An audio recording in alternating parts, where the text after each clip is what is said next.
নগৰ কঠিয়াতলিত জব্দ কৰা হৈছে গৰু ভৰ্তি চোৰাং বাহন গোলাঘাটৰ পৰা ৰাষ্ট্ৰীয় ঘাইপথেৰে কাৰ্বি আংলঙলৈ সৰবৰাহ কৰাৰ সময়ছোৱাতেই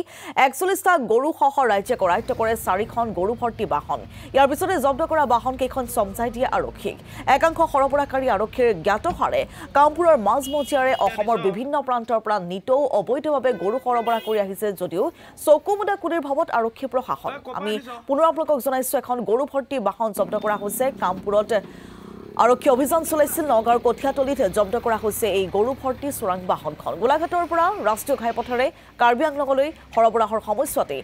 ৪১টা গৰুসহ ৰাজ্যে কৰায়ত্ব কৰে ৪খন গৰু ভৰ্তি বাহন আৰু ইয়াৰ পিছতে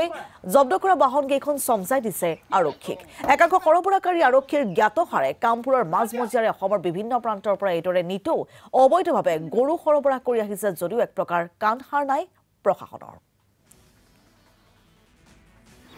গাড়ী পাৰ্মিট আছে গৰু আনা সব গাড়ী গৈ আছে আনি আছে ক'ৰ পৰা আনিছে গৰু বেহেৰা গাড়ী পাৰ্মিশ্যন আছেনে নাই আপোনালোকে গৰু ম'হ টানিব পৰা যিটো পাৰ্মিশ্যন থাকে আছেনে নাই আপোনাৰ গাড়ীত আছেনে নাই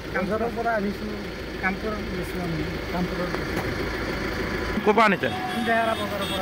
গাড়ী পাৰ্মিট আছে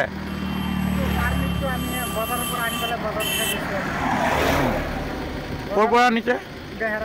ক'ত কোন জেগা তাকেতো কোন জেগা কোন ডিষ্ট্ৰিক্ট